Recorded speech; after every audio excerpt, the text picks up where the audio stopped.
And we're live. All right. So, good evening to everyone here in Nigeria. It's evening. So, my name is Joseph. I am a Microsoft MVP and MCT. And as always, today we are excited to be on this live event with you. And then we have Dan Ray. Dan is in the United States, Chicago to be precise. And yes, he's a multitasking fellow and community leader. So, thank you for always making it to this event. And then we have Gabriel here on the call, MCT, who joined us a few weeks back and is very happy to be here, just preparing things that's coming to show us in the coming week. So thank you very much for coming. And then we have Sinakan here, who has been like a major contributor to the event. Today, she's going to be showing us a lot of stuff around, already power apps. So yeah, we have Frank Falve here with us also. Frank has been one of the standing person here from the beginning of this show, and we want to say thank you. Frank is in Ireland in Cork, and Sinakan is in Bahrain, right? Can you correct me if I'm wrong? Yeah. And Gabriel, you were, please, can you remind us? In Spain. Spain, from Spain, Yeah, I got it specifically correctly. from So specifically for Madrid. yeah, it's just so spread across the whole world that we have people on these events Yeah. across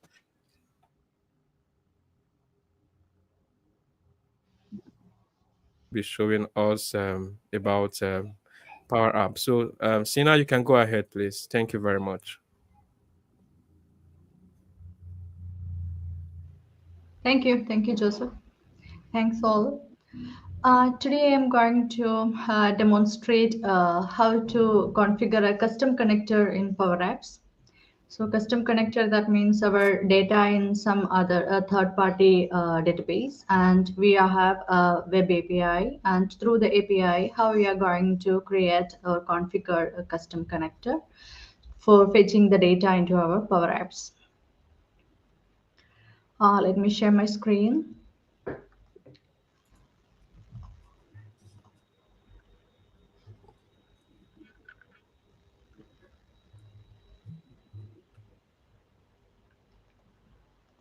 Please let me know once the screen is visible. Yeah, we can see your screen there now, the Power Apps. Yeah. Okay. Yeah. No. Yeah. Yeah, I I can have see it. logged into I have logged into my Power Apps portal, and here it is the environment. I have selected my dev environment. So before creating the custom or before configuring the custom connector, I'm going to create a solution first. So for that, solution tab is selected, and from here, new solution.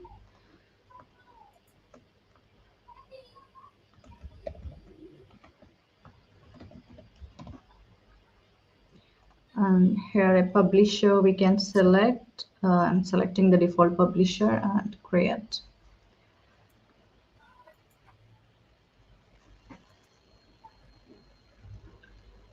So I'm already having an API, so which I am using from the Microsoft Learn links.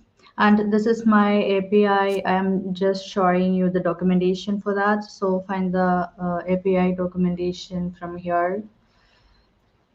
So it will open with the Swagger. And here you can see various definitions of Swagger, and here add invoice. This is for adding an invoice, and this is get invoice. So retrieving the invoice details and invoice schema retrieval, then the list invoices. So these are the various functionalities we are going to do with this API.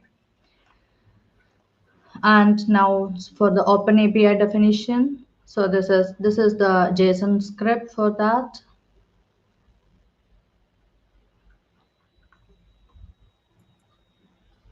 So all these functionalities which is configured by JSON script, and here the API key. So API key we need for the configuration purposes.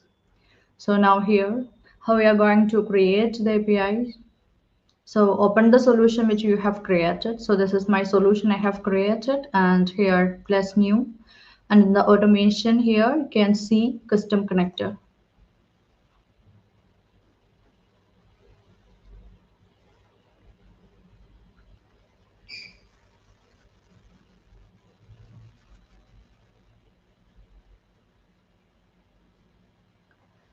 Okay, so here I can upload some image over here. So from here, if I'm downloading some images, okay.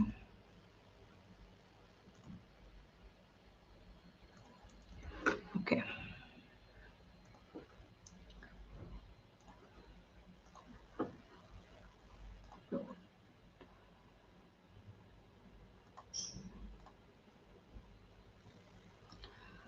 Okay, and here if you want to provide some background color for this, you can provide, otherwise no need. And then coming over here in the description box, you can type there the custom connector for invoicing. And the rest here it is connect to on-premises. So we are not going to use any on-premises gateway. And here for the schema, it is HTTPS, and you just provide the host. So host is Contoso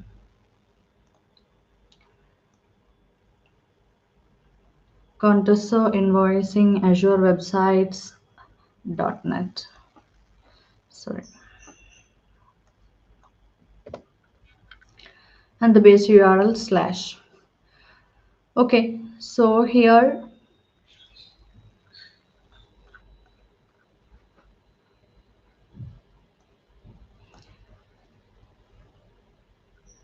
we have added image and then the description, and here the HTTPS and the host we have given. Now we are going for the security. So here we are not going to add right now. So just for providing the custom name.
Okay, there are some mistake happened. By mistake I have just click on back.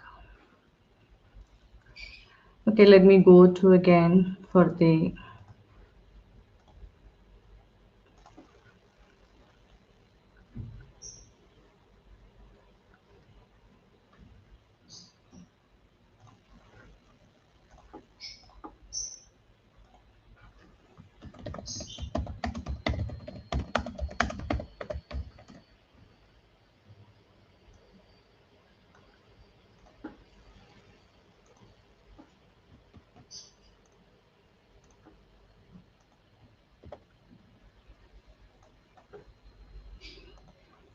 so create the connector. Here the name we can provide invoicing, custom invoicing, and then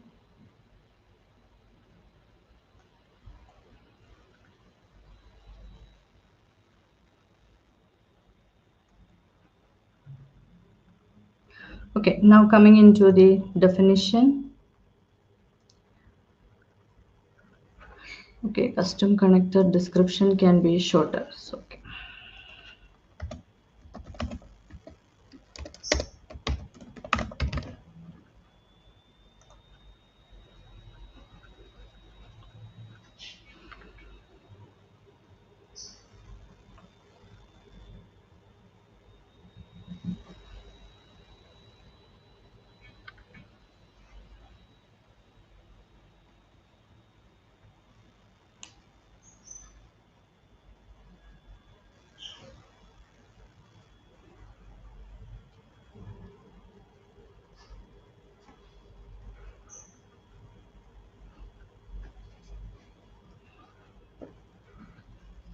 Now just back into this. So here it is, our invoicing custom. So just click on this ellipsis, and here I'm going to update from OpenAPI file. So here this Swagger file we have downloaded, and that file we are going to upload and then continue. So here you have seen that it is this host name again, it's disappeared. We should have to add it again, and then we didn't configure any other things. We only uploaded the file, and here you can see the authentication type API key is added. And then go to the definition, and here you can see the definitions from the Swagger. These functionalities, it has been added there as definitions. So here some of the definition is having some warnings, so we should have to clear that. So just to check this, and here the summary is not given, so just provide the summary.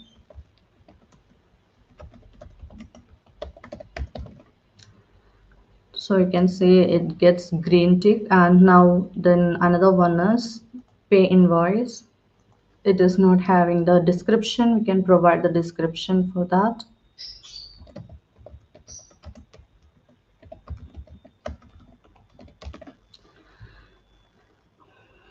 Okay, so we have added everything, like it is all coming as in a green checkbox.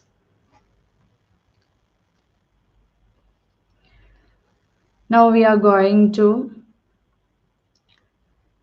give it as like a visibility of this. So just selecting this get invoice schema, and here you can see we need this particular functionalities we can provide the visibility. Like all other functionalities you can see the visibility none, but for this we are going to just change it as internal, so that only internal users can view this invoice schema.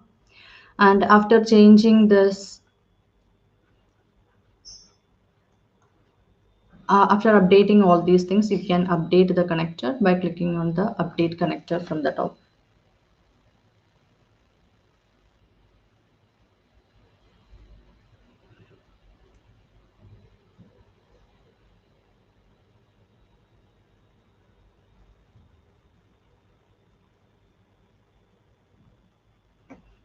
Okay, now we are going to test this. So we have to create a new connection,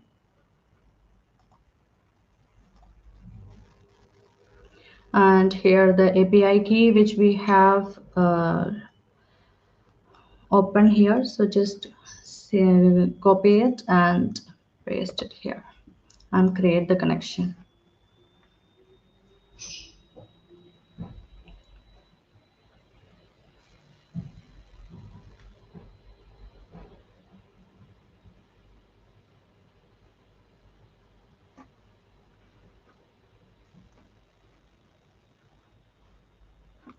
It's not updated.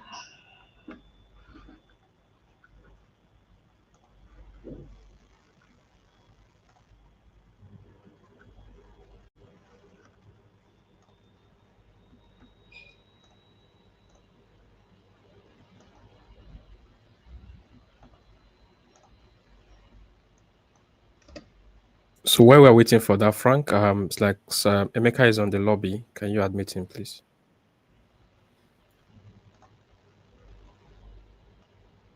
I can't let him join until he connects his mic and his camera. Can you send him a message?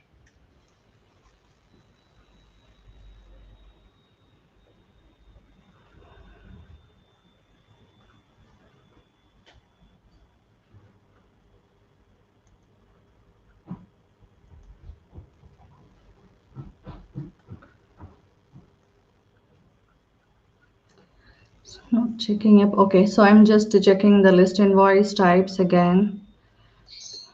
Let me check it again.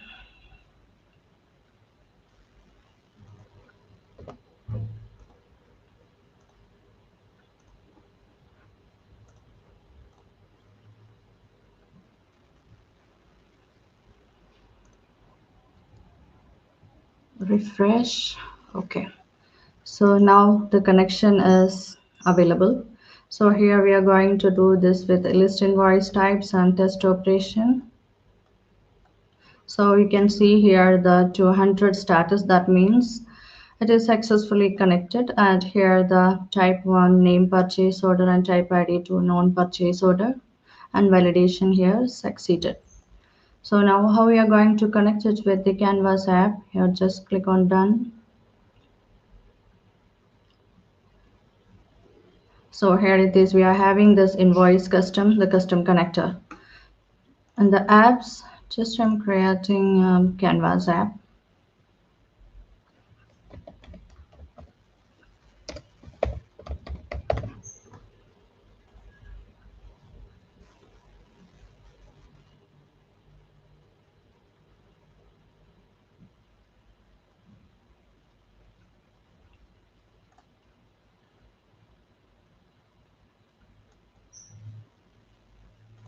Okay, here for the data, just adding connectors, and here you can see my custom connector invoice custom.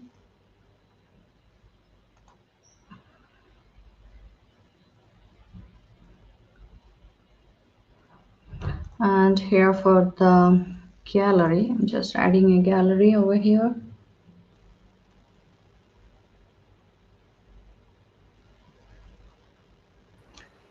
So this connector I have added, this custom connector, and for the items, so there is this condenser invoicing. This is not ours. Okay, 1 second, let me add one more. This invoicing custom.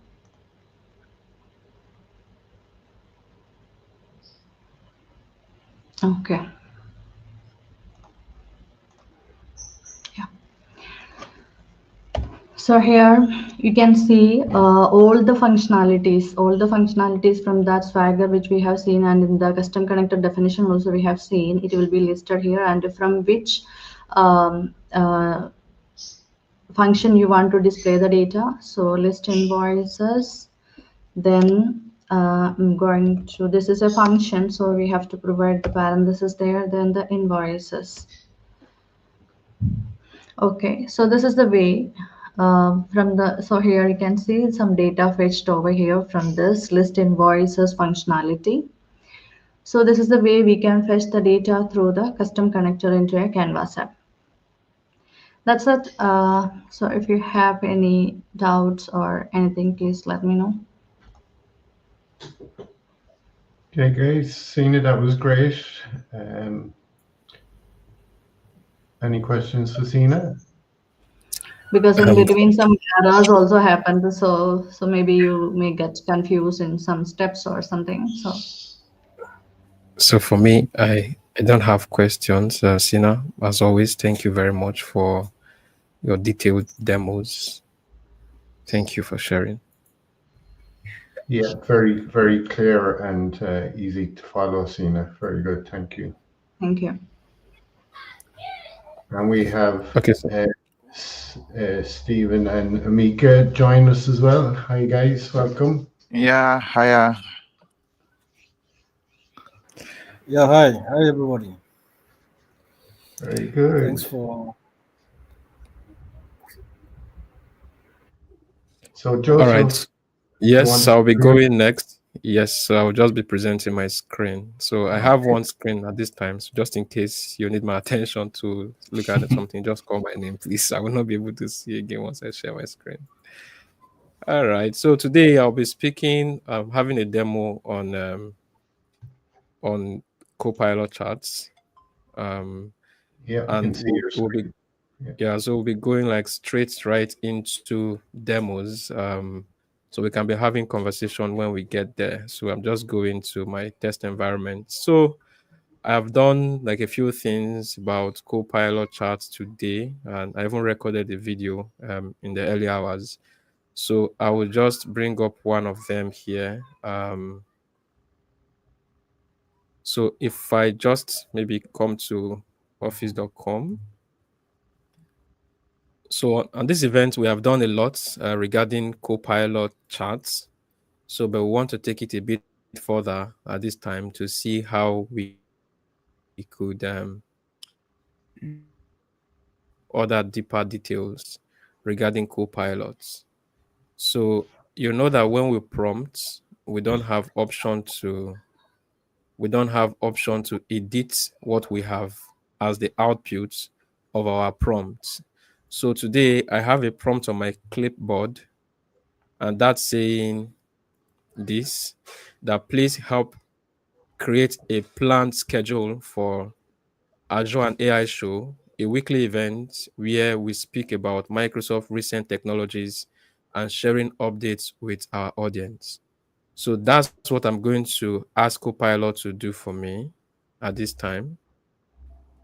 So let's just have our fingers crossed and let's see what it's going to bring out as an output. Okay. So it's still spooling. I think it is done now. So if we look at this output, it's a weekly schedule, every day of the week, time. This is because I did not provide like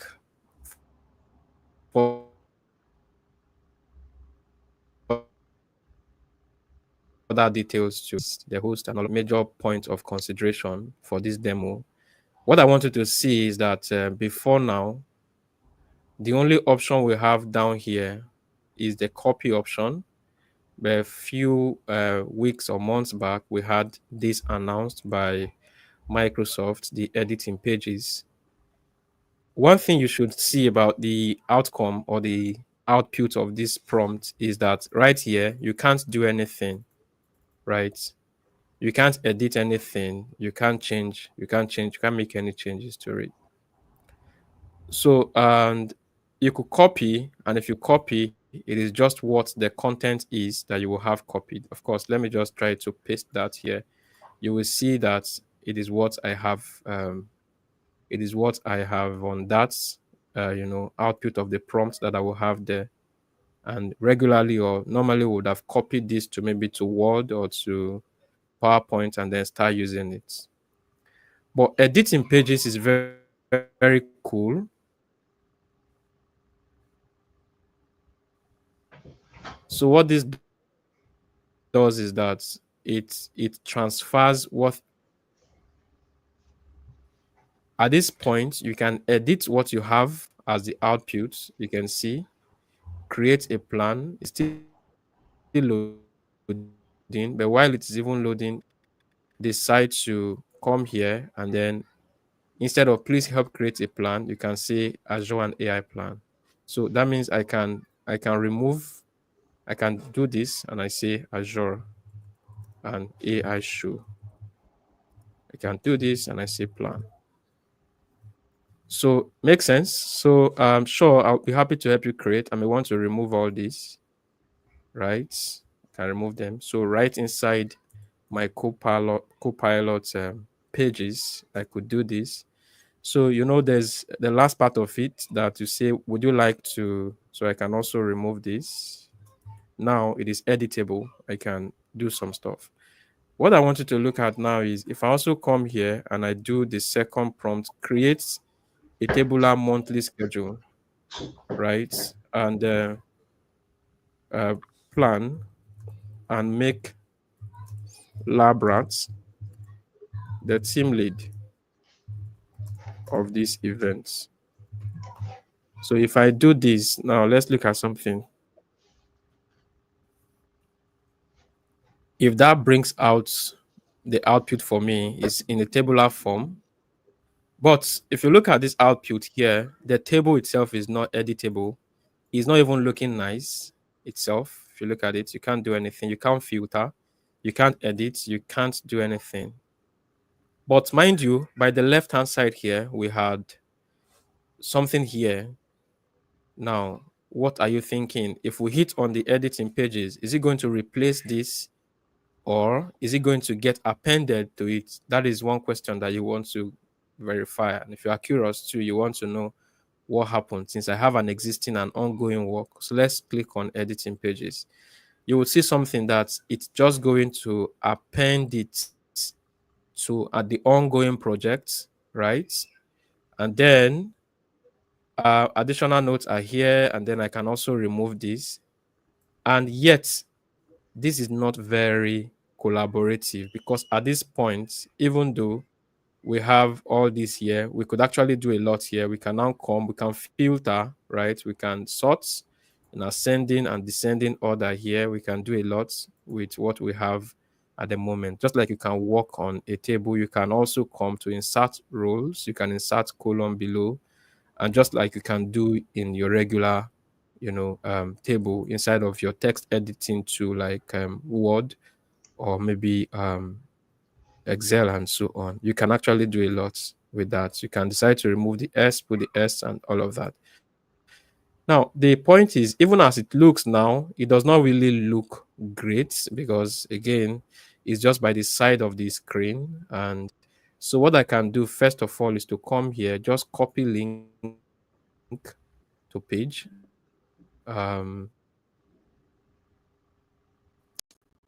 So, what's happening here is that it's going to copy the this document somewhere else outside of the Copilot, and then somebody want to think this link is going to lead us to where it is leading us to Microsoft Loop. So if I click on to open that, you will see that the content of that Copilot is opening in another document another application called Loop. So the editing possibility of your work in Copilot charts or pages, Copilot pages, is powered by Microsoft Loop. So that's why you can see this here. So now inside of Microsoft Loop, you can see me here. And then if I remove something from here, then if I go to Copilot, it's going to be like the real-time editing of what I have. Let's say, for example, I want to remove the heading. I just want to do a Control X here. Untitled. So if I come to Copilot, you can see it's untitled. I can paste back the title here. And then if I come back to Loop, I will have that in real time because whatever I'm doing on Copilot pages is actually powered by Microsoft Loop. Having said that, coming back to this, so where it becomes more interesting is the collaboration possibilities with the Copilot pages. So if I come here, let's say, for example, I want to invite Labrat to this project because I want him to work with me on it. Of course, he's the team lead, right? So what I can just do at any portion of the Copilot page, I can just do the arts button. So if I do that, I'll be able to art mention Labrats. So I'll do that again. I don't know why that was not okay. I'm supposed to put the name, right? So I'm putting Labrats. The Labrats is my lab user. So I'm going to click on here. And if I do that, you know what is going to happen? It will tell you that to give this person access and notify them, click on this message. I will tell you something. If I click on this, it's going to process. It's going to process and then tell me that currently this page. So these recipients don't have access to this item. They will not be able to see or reply to your mention unless you give them access. Now, I must tell you something. If you want LabRat to have access to view only, let's say he's a manager of a particular project, you just want him to see the proposal, and then he should not be able to edit it at that point, you should not do this because if you do this, it's going to give him the edit permission. Now, let me close this out. We'll come back to it. So as it stands, LabRat does not have access to what we are working on. I'm going to click on this. You see this down here is showing copy components, and then it's showing page link. So I'll come back to copy components, but I want us to first of all go on page link. So if I go on page link now, so what I want to do there is that I will give access to this, but I will restrict LabRat to be only be able to view the content of this page. So what I will do is I'll just do this and put it on can view. and then I'll bring this down to people I choose, and then I will search for lab rats. Lab rats. So this is lab rats, and what permission am I giving lab rats on that document? I'm giving him the view permission. So I have lab rats signed in somewhere. I think that should be here, right? Yes, this is where lab rat is signed in. So I want to come to lab rats. So two things I can do. I can either quickly copy that link and send it to lab rats, or have him get the notification that I've shared a file, just as it will happen when you do that via OneDrive. At the end of this call, you also see that, or before the end of the call, you also see that the sharing permissions are actually function of what you have in the in your OneDrive. So I'm going to minimize this. I'm going back to just go to settings, and this is LabRat. I want to copy that link. I don't know why the link is not going to him. Link copied. So hopefully I have that here, and I'm sending it to LabRat. Let's say I'm going to where the guy is signed in here. Since I'm not getting the mail yet, I'm just going to come here and paste that link, and let me see what access level LabRat is going to have on that particular document that we had shared with him. So this is taking him to loop immediately, and let's see, and that is erroneous, right? Okay, yes, of course. I was expecting this to come on, that you have read only, you can't edit. But I don't know why it allowed me type this SSS here, and now I can no longer delete it. So this is the behavior I would expect it to have. Read only, you can't edit what is here. I think there is actually a bug that allowed me put SSS before it processed that you have like the read only view of this particular document. So LabRat cannot do anything, it cannot sort, it can only read what I have on the document that was shared, on the page that was shared with him. Now I want to go back to my sign in here. So I've tried to show you what it looks to go through page link, right? You have the granular option to even set the expiration of the link that you are sharing with LabRat to see can set, apart from setting the this, I can set the expiration to say, hey, after 24 hours, please, you should not be able to edit this document again, as the case may be, right? So now, just very quickly, I'll leave this because it's more like a conventional thing to share document via OneDrive. So I'll come back to this, and then what I want to do is to show you the other option that is saying copy component. So if I click on copy components, if I click on but this time this link is not like a link to the page, but it's the page itself. So what I want to do is I will just quickly open Outlook. Outlook, remember that I just outlook.office.com. Remember that I only copied the link, I did not go through copying like the entire component, right? I just copied the link to the components. Can you respond, please? So I want to send a mail to LabRat now. I'm just coming here, just in case I don't want to give someone access to my pages, but I only want to send, I only want to send that to the person. I don't know why this is delaying. Okay, I think it should come up now. Okay, so I'm sending it to, I'm reducing my this to general, anyone. So previous, this is wrong. Don't bother about that. Is my retention label, my sensitivity label. So now I'm just doing Control V, and you would find out that what is pasting at this point is that page, but it is bearing that is a loop. Remember, I've mentioned this guy, but even up to now, he has not been given access to what is available here. So I'm going to send that mail to LabRat. So if I hit on send, send anyway. So LabRat is going to get the mail. I'm just going to LabRat, sign in here, and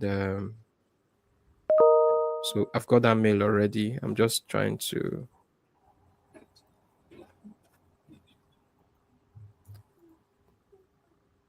Okay, so this will be LabRat's side. Okay, so coming to his mailbox, I will see here that he has got a mail. Actually, I don't know where that mail is hiding, but he has got a mail to speak to the invitation that he has gotten.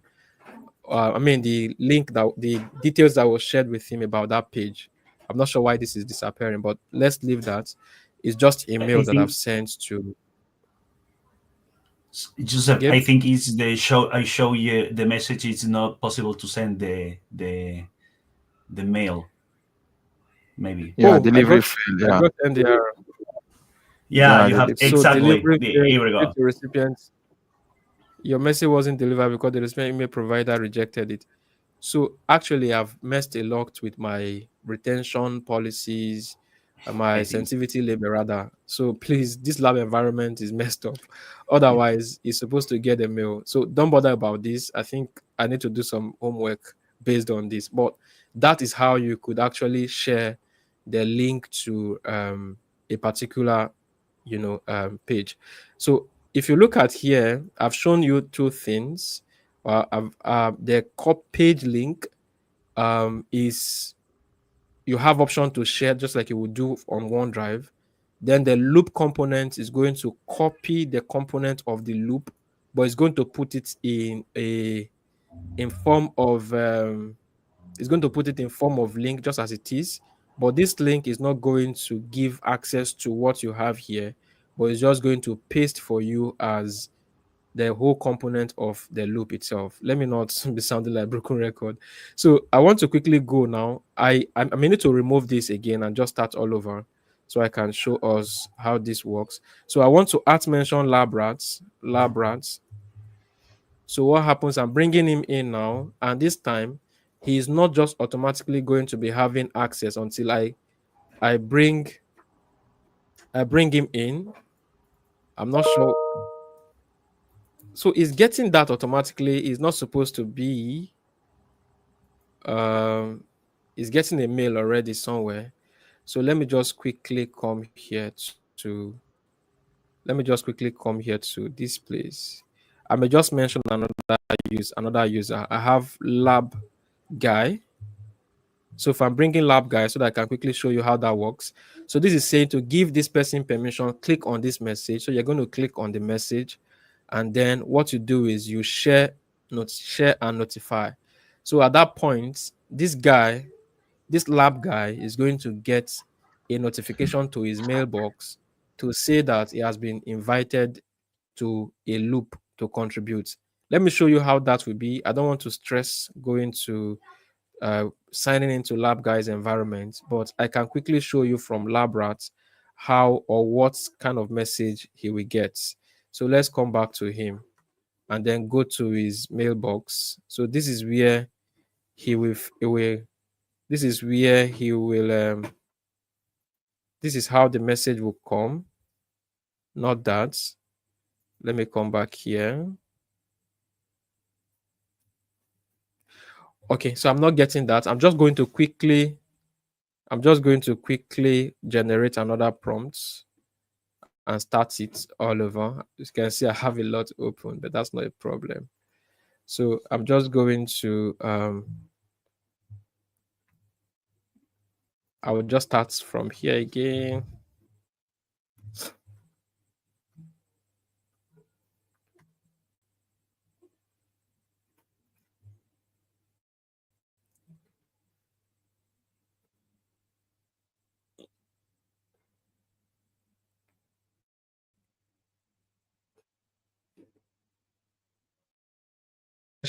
Fresh prompting.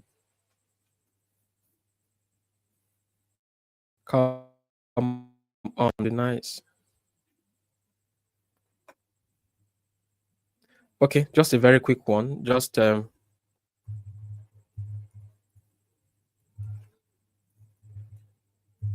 weekly work schedule. So I'm just going to do this. So this is shorts. So I'll just hit on this, editing pages, which we've done already. So this is like a new work ongoing. So when this happens, the next point I want to do is to bring in someone into the project. So this is okay. I could edit this, but I want to bring in somebody. I just want to show us a sample of how it is when I bring in LabRat to this.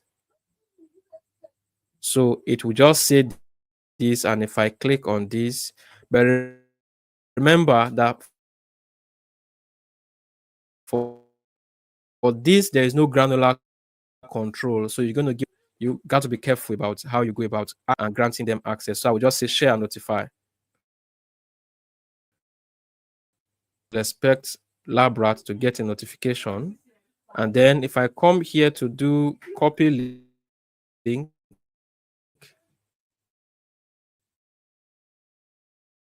this link is going to give me access to the loop.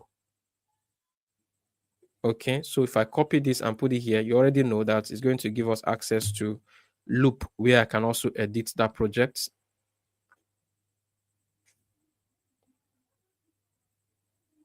So my major concern at this point, so this is loop for me who created it, and I already see that LabRat has access to it. So let's see what LabRat is going to see, which is what we have been looking for. Yeah, this is it. And I think the other one just came through now. It was just making us go the route of. So this is Azure and AI plan. This is what I was looking for. Azure and AI plan. Maybe I was not just patient enough. Is here for LabRat because it was at mention and given access to it. This is the table. Of course, it can go ahead and start sorting and inserting things here, but then it's better for him to have clicked on this link, and then it will take him to the loop side of the pages also, where he can conveniently work, and then other pages that are shared with him. So just before I wrap up and hand over the mic to Frank, I want to show us where these files are saved, and these files are saved to our OneDrive. Or I'll just come here now and close this, then click on this. Okay, I mean, I can just from here click on OneDrive right here. So if I come to OneDrive, you would see that those components that we are working on, look at it, proposal for weekly schedule, which I did 2 minutes ago, proposal for web application, then Azure and AI Show plan that we just looked at in 9 minutes ago. Yeah, so if my sound is shared on my screen, you will hear that LabRat is getting mails or what was shared with him. So because I needed to rush, that's why I was not patient enough to wait for those messages to come. But then that's how it works. You can prompt from your prompts, you edit them in pages, and you can invite people to give them different level of access to what you want them to be able to do, to view, to edit, to give them timeline for expirations and all of that, based off on what you can truly do from your OneDrive as well. Because of course, from here, you can see that the OneDrive is showing that it is carrying loop components. So that's how much I like us to see.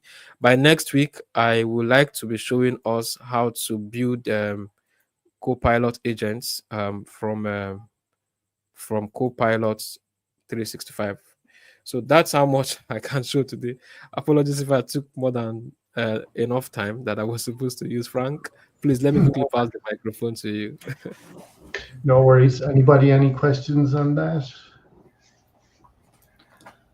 No, I think it's amazing, and also it's very huge. This person, this part. Very good. So I'm just going to kind of finish up on the AI 900, the third part. It's a second there now, and can you see that there on the screen, guys? Yeah. Yep. Yeah. Yes. So Looks this great. is this is all on the Microsoft Learn page, and anybody can sign up. It's free, and I'm just going down to show you. So this week here, I'm on to computer vision workloads on Azure, right? So that's part of it. And all this course is actually available for free on Microsoft Learn. So you can see all the different sections here that it has on it. There's also a sandbox. You can launch a sandbox. You can take practicing assessments if you want to do the exam. And it tells you everything about it there. So that's on Microsoft Learn, and if anybody wants to link to it, just reach out to me, or I can post it in the chat there later. So just to get onto some slides I have on it.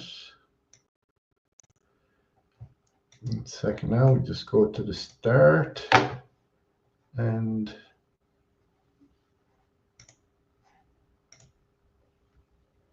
so as I said, this is exploring computer vision on Azure. So that's section 3 in the AI 900. So it's kind of broke up into 5 sections. This is section 3, so I have a few slides on that. So like there's in this presentation, we will first understand what computer vision workloads on Azure entails. Then we'll discuss key features and benefits of using Azure for computer vision tasks. Finally, we'll look at practical applications across various industries. So understanding computer vision workloads on Azure refers to a suite of tools and services that enable developers to build applications capable of interpreting, processing visual data. This section will provide an insight into technological foundation of these workloads. So I won't be reading everything on the screen now, so we won't be boring people, but so the Azure Computer Vision offers capabilities such as image analyzing, optical characteristic recognition. You know, that you would see those OCR is the thing for that one, and facial recognition. It allows developers to analyze images and extract meaningful information automatically. Joseph done the demonstration there recently, how he done it in Word. He uploaded a picture into Word, and he got Copilot to analyze the picture, and it gave us back information about the actual image. So that's kind of some of the stuff. Azure computer vision workloads can seamlessly integrate with other services such as Azure Machine Learning and Azure Blob Storage. The integration enhance and functionality and scalability of applications and utilizing visual data.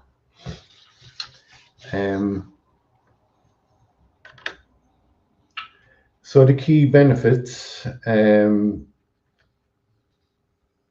this section will cover features and benefits of utilizing Azure computer workloads or vision workloads. Organizations can leverage these features to improve their operational efficiency and drive innovation. So you can see some of the pictures there, like, you know, industry and offices. And So scalability and performance.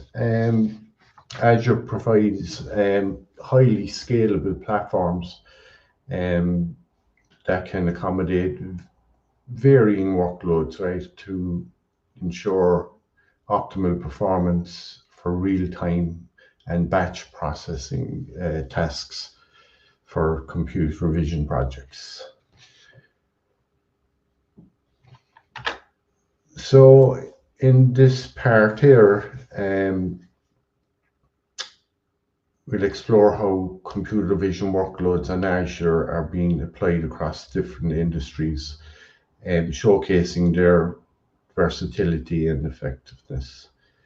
And you can see there in the second part there, like pay-as-you-go models, right? So you only just pay for what you actually use. And that section as well is in the AZ900.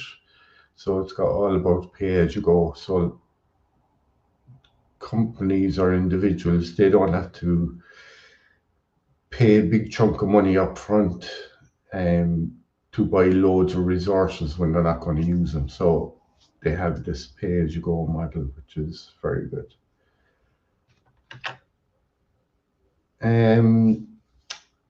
So in healthcare, computer visions can assist medical imaging, analyzing, helping radiologists detect anomalies in scans. Azure Tools enables faster and more accurate diagnosis, improving patients' outcome. Here in Ireland, we've got a hospital in Dublin. There's called Beaumont, and they actually use AI to kind of triage all the scans that a radiologist has to go through. So what they can do is they can actually detect the ones that have something wrong with them, and they can push them up to the top of the queue so that patients are not waiting days before radiologists to get around. So they can then pull out the ones that need attention straight away. So that's kind of one example of it. I suppose retailers use Azure computer vision capabilities for inventory management, customer behavior, and it can enhance shopping experience through personalized recommendation based on visual data. So vision systems like in AI is a very big part. So yeah, I just kind of covered that section there about enhancing customer behavior. So Azure computer vision workloads, after robust features that empower organizations to leverage visual data to various applications. By understanding and visualizing these capabilities, businesses can drive efficiency and innovation. So yeah, you just have to kind of know about, for the exam, there's not really much geared up complicated stuff. Just you need to know that it uses vision systems. So that's that section.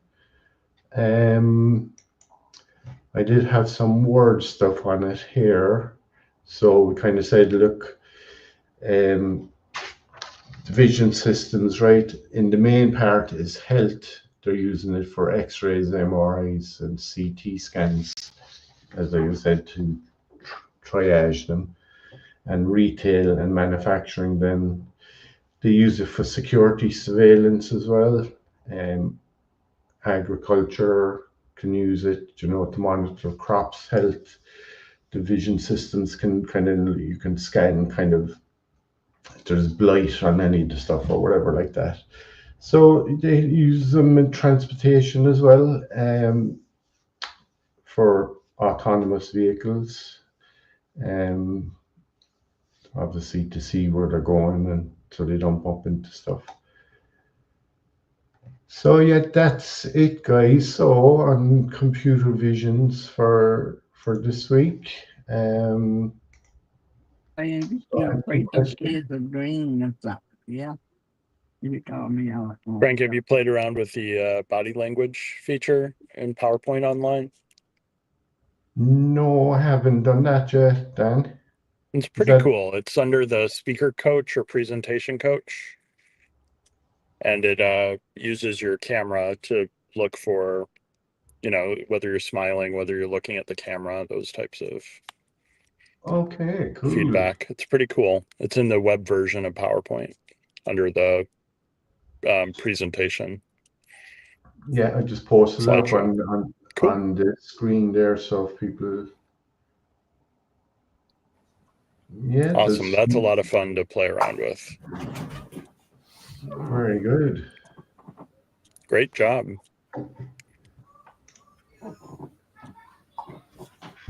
That was a nice one, Frank. Thank you very much for that contribution. So for guys that are preparing for the exam, Frank, I guess you have a forms that you created for some kind of details in questions and how it can help people prepare for the exams too, right? Yeah, I'll probably do that in the last section. I'll probably go through sample questions and the practical exam, the practice exam, in Microsoft Learn, whereas Yeah. where people can kind of go in and practice they're not the exact questions, but they're close enough. And if you get over, Microsoft recommends that if you get over 80% 3 times, you're good to go to do the exam. Yeah. That's going to be helpful as well. If you can also add that to your schedule.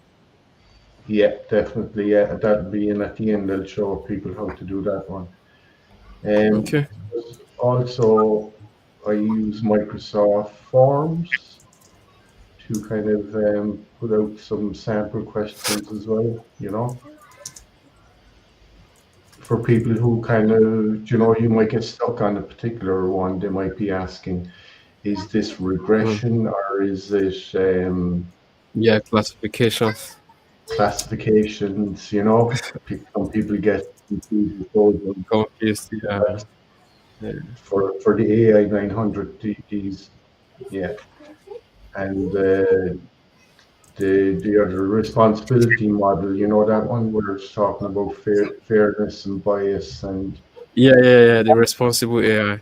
So Frank, Yeah. I think we should be thinking of how to go for 102 by now, right? Are you considering that? The AI 102. Yeah, I hope to do that shortly. Okay. Yeah. So I think I may want.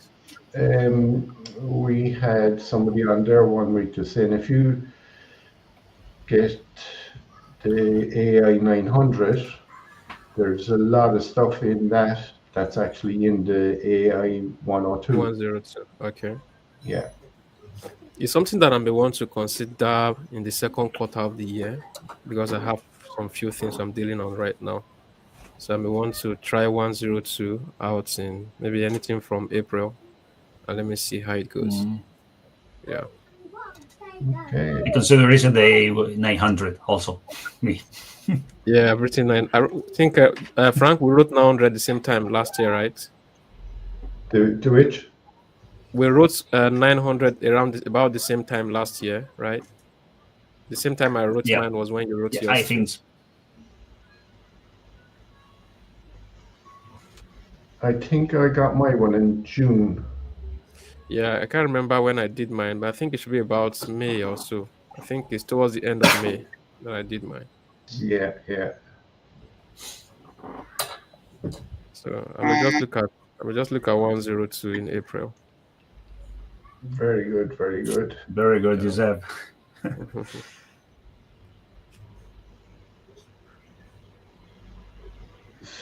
So you're still driving there, Dan, are you?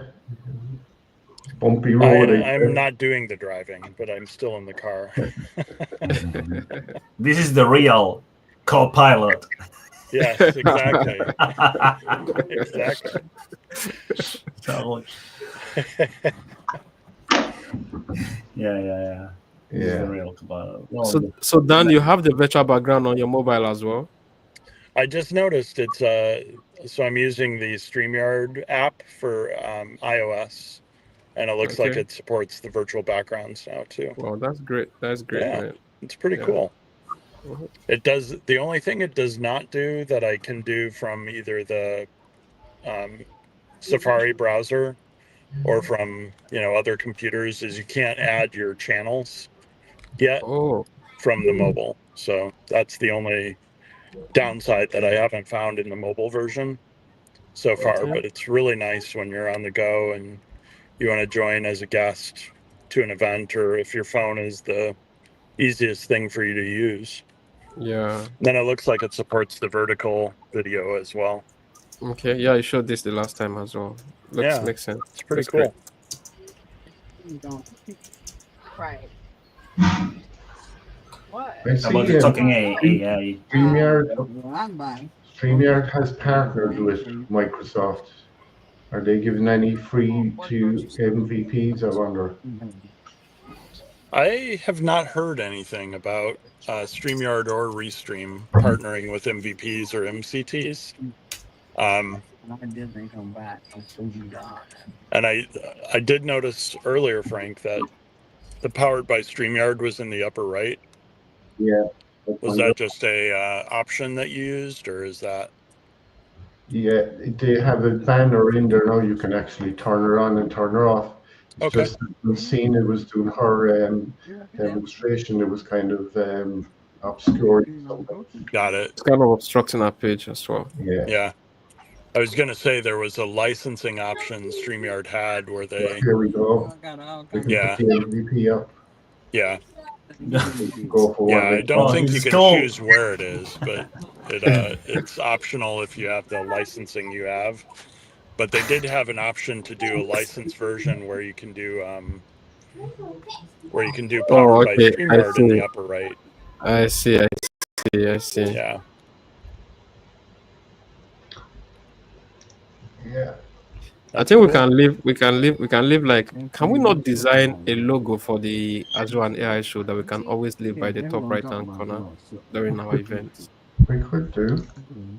Who's our best designer? You can let me out. I had to go over there first. You want me to go in with her? Folks, I'm going to have to take off here. Okay. Take care, All right. everyone. Yeah. Thank Take care. you for Take care, joining. Dan. Yeah. All right, Thank Dan. you. Yeah. So we're up on the hour anyway, guys. It's 5 minutes over. So look, catch you all back again. Thanks anyone for joining us, and we'll be back here again next week at the same time for some more power apps with Sina.